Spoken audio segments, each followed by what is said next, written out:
1800 hours Pakistan Standard Time. Assalamu alaikum. This is Radio Pakistan. The news read by Daman Zaman. The headlines. The nation celebrates the Pakistan Day tomorrow with the renewed commitment to work hard towards progress and stability in the country. However, the main event of the Pakistan Day parade has been rescheduled for March 25th due to inclement weather. The Chinese Premier, in his best wishes message for speedy recovery of Prime Minister from COVID-19, has said Pakistan will definitely achieve victory over the pandemic under the leadership of Imran Khan. The International Policy Center for Inclusive Growth has appreciated Pakistan's innovative emergency cash program, saying it helped avert an economic catastrophe during the COVID-19 pandemic.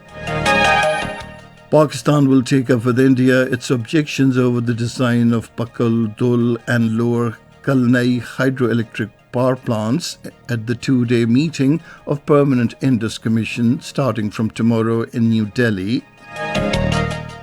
In the Indian illegally occupied Jammu and Kashmir, the Indian troops in their fresh act of state terrorism martyred 4 Kashmiri youths in Chupaiya district today. In Niger, at least 60 people were killed in raids on villages near the border with Mali. And now the news in detail. The nation celebrates the Pakistan Day tomorrow with a renewed commitment to work hard for the progress and stability of the country. The day marks adoption of the historic Lahore Resolution on this day in 1940 that provided a framework for realization of the goal of a separate homeland for Muslims of South Asia. The day will dawn with a 31-gun salute in the federal capital and a 21-gun salute in the provincial metropolis. Special prayers will be offered in mosques after Fajr prayers for the progress, prosperity and solidarity of the country. It will be a public holiday tomorrow. National flag will be hoisted atop major government buildings. In view of the third wave of COVID-19, all the events in connection with the day will be held, ensuring compliance to the standard operating procedures. An investiture ceremony will be held at the Iwan-e-Sadr in Islamabad in the afternoon, where President Dr. Arif Alvi will confer awards and medals to personalities for their outstanding contribution in different fields. Radio Pakistan and Pakistan Television will broadcast special programs to highlight the significance of the day and pay tribute to the leaders of the Pakistan movement. Due to the ongoing inclement weather and rains forecast over next 2 days, Pakistan Day Parade will be held on Thursday. This was announced by the Inter-Services Public Relations in a statement today. The Saudi King Salman bin Abdulaziz Al Saud and the Crown Prince Mohammed bin Salman bin Abdulaziz have wished Prime Minister Imran Khan permanent health and wellness and a speedy recovery from COVID-19. According to official Saudi news agency, messages of good health by the Saudi top leadership were sent through a cable. Meanwhile, in a tweet today, Prime Minister Imran Khan said, "A truly free, liberated and rich human being is the one whose soul is priceless and beyond any material price." He also shared a quote of Maulana Rumi in this regard and dedicated it to the youth of Pakistan. Meanwhile, in a letter, Premier of the State Council of China, Li Keqiang, has wished speedy recovery to Prime Minister Imran Khan. This was stated by the Chinese ambassador to Pakistan, Non Rong, in a tweet today. The ambassador said Premier Li Keqiang is confident that Pakistan will definitely achieve victory over the pandemic under the leadership of Imran Khan. The President, Dr. Arif Alvi, conferred Nishan-e-Imtiaz Military Award upon Chief of the Air Staff, Air Chief Marshal Zahir Ahmed Babar, at a special investiture ceremony in Islamabad today. He conferred the prestigious Nishan-e-Imtiaz Military on Air Chief as a tribute to his professional services and achievements while serving the Pakistan Air Force. Earlier, in recognition of his outstanding services, he has been awarded with Tamgha-e-Imtiaz Military, Sitara-e-Imtiaz Military and Hilal-e-Imtiaz Military.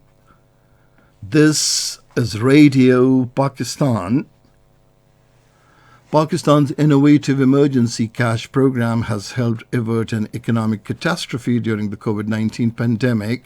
This was revealed in a new report released today by a Global Forum International Policy Center for Inclusive Growth. In Pakistan, the report analyzed how the COVID-19 pandemic was a watershed period for Pakistan in terms of government functioning, making it more agile, data-driven, experimental and ambitious. It said social protection had been an integral component of Pakistan's response to the crisis. The Special Assistant to the Prime Minister for Poverty Alleviation and Social Safety, Dr. Sania Nishtar, has welcomed the analysis of this report. She expressed the hope that lessons learned from Pakistan's experience can help other countries protect people during an emergency. The National Command and Operations Centre has decided to broaden lockdowns to contain corona pandemic with stringent enforcement of protocols. At its today's session under the chairmanship of the Minister for Planning, Asad Umar, the forum expressed grave concern over the current COVID situation in the country. To contain the spread of the disease in cities with positivity greater than 8%, the forum unanimously agreed for closure of all types of indoor dining. However, outdoor dining was permitted till 10 p.m. besides takeaways. It also decided the closure of all commercial activities that include less essential services by 8 p.m. The forum decided that 2 safe days per week will be observed and choice of days will be at the discretion of the federating units. Under other decisions taken by the forum, complete closure of cinemas and shrines will continue to be enforced and 50% work from home policy will also continue. For strict adherence to COVID standard operating procedures, there will be a complete ban on contact sports, festivals, cultural and other events. Only outdoor marriage functions will till 10 p.m. with upper limit of 300 guests are allowed. A 2-day meeting of Permanent Indus Commission will be held in New Delhi from tomorrow to discuss a host of issues related to water under the Indus Waters Treaty. Pakistan's delegation will be led by the Commissioner for Indus Waters, Syed Muhammad Mahar Ali Shah. Pakistan will take up with India its objections on the designs of Pakal Dul and Lower Kalnai hydroelectric power plants under the provisions of the Indus Water Treaty 1960. Permanent Indus Commission is required to meet at least once a year. In the Indian illegally occupied Jammu and Kashmir, the Indian troops in their fresh act of state terrorism martyred 4 Kashmiri youths in Shopaiya district today. The youths were killed by the troops in a fake encounter during a violent cordon search operation in Manihal area of the district. The operation was jointly launched by the Indian Army, Central Reserve Police Force and the Indian Police. The troops destroyed many houses during the operation.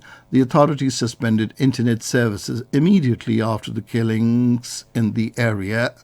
The killings triggered strong anti-India protest demonstrations in Manihal and other areas of the district. In India, religion-based hatred and discrimination is increasing under the fascist Modi regime. According to the Indian media, banners have been put up outside 150 temples in Uttarakhand's Dehradun prohibiting entry of non-Hindus. Convener of French outfit Hindu Yuva Vahini's Uttarakhand unit, Govind Wadhwa, says if non-Hindus enter these temples, they will be thrashed and handed over to the police. Meanwhile, the state unit of the Congress party says BJP government in Uttarakhand is behind these banners. The Russian Foreign Minister Sergei Lavrov says it is unwise to use sanctions in a bid to punish Russia and China. In a statement in Moscow, he said sanctions are especially painful for developing and poor countries amid the pandemic, which has restricted the country's possibilities to ensure normal life for the citizens.